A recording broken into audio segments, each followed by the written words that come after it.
Hello to everyone at the World of Commodore event this weekend. Hope you're having a brilliant show so far. I'm very jealous that I can't be there in person, but I thought I'd drop in just to give you a quick message of good luck, as Ennio kindly invited me on to record this quick message for you. Unfortunately, I can't do it live as it's my birthday this weekend, so I'm actually away when the show is happening. But I thought I'd record you a quick video message just to give you a bit of my background and to give you my thoughts on the Commodore and Amiga scene in 2022. As I've been a fan of technology all of my life. I mean, I guess you could say that computers and tech are kind of in my DNA, as my parents worked in the industry back in the 70s. My mum was a mainframe computer programmer for our local town council, and she programmed a mainframe machine that they called Dora. And as you can see from this image, that is just the printer of Dora. This machine was massive. It took up around 4 times the size of the room that I'm in now. And my dad was an electronic engineer. So really, it's always been in my genes, I suppose you could say, that I'd be into technology. And even though I love all aspects of tech, I mean, I'm still massively into modern gaming and modern technology. But really, the retro stuff is where I feel that kind of warm, cozy vibe. And I've kind of made it my mission to document as much as I can about these old machines. Now, my first machine was a Commodore Plus/4 that I got in Christmas 1987. I got this machine, as they were selling them off very cheap here in the UK, around £99 at that time, with around 10 or 15 games included. And I'd been nagging my mum for months to get me a computer. And because that machine was cheap, that was the first machine that I got. And even though it wasn't very popular, the Plus/4 was a bit of a failure. I've always been a big fan of it. And actually, this is still my original machine that I got when I was 7 years old. I replaced the keyboard with a nicer one around 10 years ago. But apart from that, all the other parts in there are still the original that I used when I was a kid. So I'm really pleased that I did hang on to that machine. And as you can see in the background, I've got, lots of Commodore machines surrounding me that I'm sure you're familiar with if you're at the Commodore event this weekend. And I've actually run a YouTube channel since around 2009, where I've kind of made it my mission to record as much as I can about these machines, kind of doing deep dives into the hardware, documenting the machines themselves, talking about new hardware and new software that comes out for Commodore and Amiga machines in 2022. And I cover all aspects of retro, really, including old PCs, even Atari stuff on there as well. So there's quite a broad range of retro stuff that I cover. But I've got to say, Commodore and the Amiga stuff is really the staple of my channel, and I'd say probably my most popular content. So I've run the YouTube channel since 2008. Before that, I also recorded some videos for Google's now defunct platform, Google Video, that I did for a couple of years before that. And I've also hosted a weekly podcast for the last 8 years called The Retro Hour. Now, if you haven't heard The Retro Hour before, it's a free podcast. You can check it out every single Friday, available on all the usual podcast platforms, Spotify, Apple Music, Google Podcasts, it's on them all. Or you can head to our website at theretrohour.com and download the MP3 file from there. And the show brings you up to speed on what's been happening in the world of retro gaming and tech. In the first half of the show, we do a bit of a roundtable discussion where myself, Ravi and Joe, that I host the podcast with, we kind of talk through the news stories and give our thoughts on them. And then in the second half of the show, I think that's where the podcast really comes into its own. And we actually have a veteran of the industry on to give us their life story and talk about the companies they work for, the software, the games. So we've had, some absolute legends on the show over the last 8 years, including people like Nolan Bushnell, founder of Atari, Trip Hawkins, who founded Electronic Arts, lots of Commodore and Amiga people as well, including some that I know are at the show this weekend. David Pleasance has been on the podcast on more than one occasion, and I know he's at the event this weekend. We've had Dave Haney on the show. Bill Hurd's been on the podcast as well. Michael Tomchek. So lots of Commodore and Amiga folk if you're interested in hearing their stories. And the podcast comes out every single Friday. And actually, if you're not familiar with the podcast and you want a nice introduction to it, at the moment, we're actually running a Kickstarter for our first book. So this features 10 of our favorite interviews that have been in the podcast. Lots of exclusive new bonus features in there as well. And actually, we just hit the target for the book on Kickstarter this week. So we've got only 1 week left on the Kickstarter, but we are running a stretch goal right now for another 4 exclusive interviews that will only appear in this book. So as you can see, there's a list of just industry superstars in here.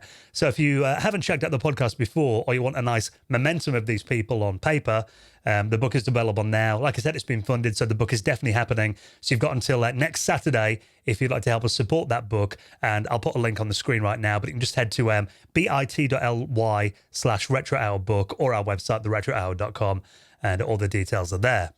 So I'm a big fan of these machines, as I think you may be able to tell by now. But really my journey with the Commodore Plus 4 was what got me started. And then I remember, because the Plus 4 wasn't a very popular machine, I remember a lot of the kids at school getting Commodore 64s around that time. So around 88, 89, a lot of my friends at school had Commodore 64s. And I wanted to play games with them and, you know, swap games with each other. And that was obviously a big part of the culture back then. So I remember asking my mum, look, I love the Plus 4, but any chance I could maybe get a Commodore 64? Could I upgrade to that machine? Because, you know, all my friends have got one. And I remember for Christmas 1991, my mum kind of teasing me for a few months that I might be getting a Commodore 64 for Christmas that year. So I really got my hopes up for it. And I vividly remember on Christmas Eve that year saying to my mum, look, I know Santa is going to bring me a Commodore 64 tomorrow, but I haven't got any games to play on it. So any chance we can go to a shop today and we can buy some games so I can play some games on my new 64 tomorrow? And she sat me down, looked really disappointed and said, look, son, I'm really sorry, but Santa is not going to be bringing you a Commodore 64 this year. I remember feeling really heartbroken and being like, okay, well, fair enough. Maybe they can't afford it. You know, I can stick with my Commodore Plus 4 for a few more years.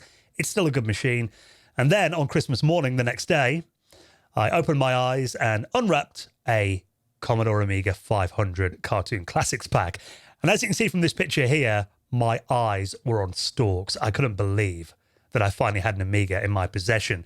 As I'd heard about the Amiga before, but to me it was always kind of a supercomputer, or, you know, what rich kids had. I never thought that I could actually own my own Amiga 500. So when I got one, I mean, I just completely fell in love with the Amiga.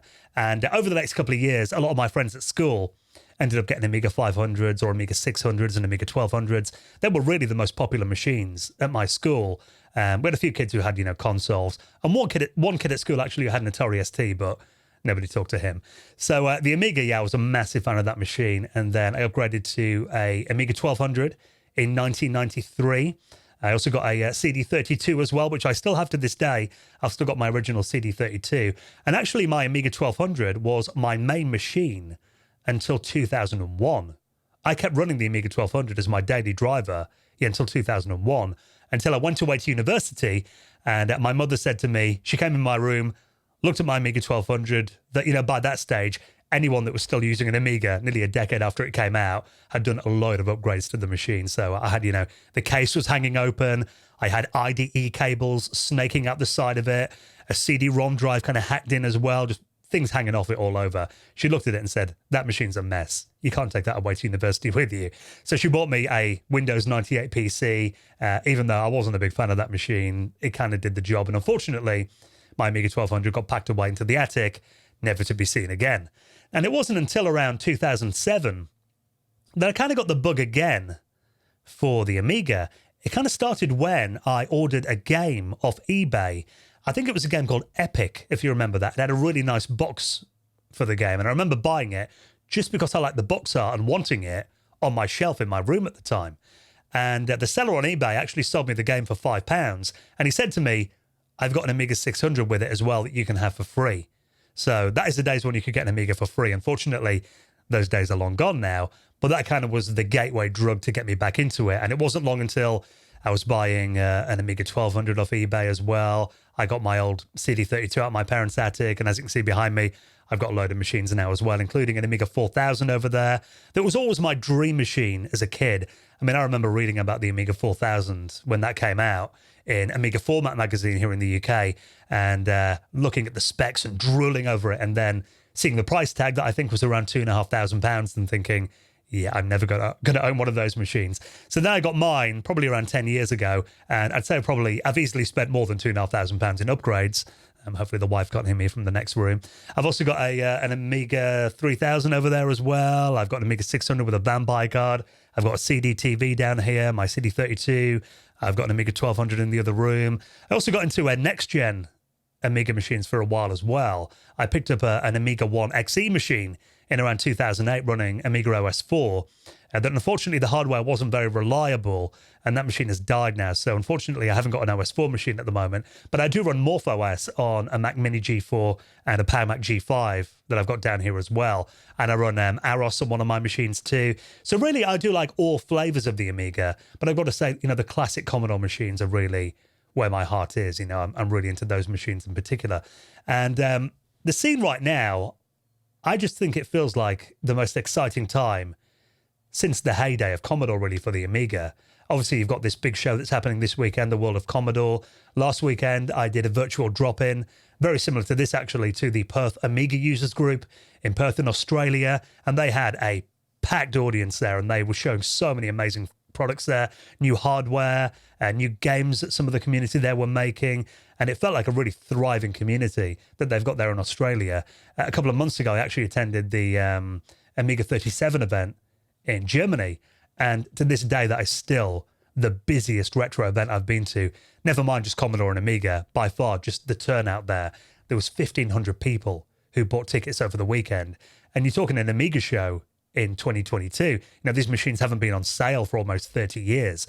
So the fact that the community now, with the amount of new hardware and new software, you know, I'm running Amiga OS 3.2 on my Amiga 1200. The fact that we've got a new operating system for a machine that was made 30 years ago that's just come out is crazy. So I just think it's such an incredible time to be a fan of these machines.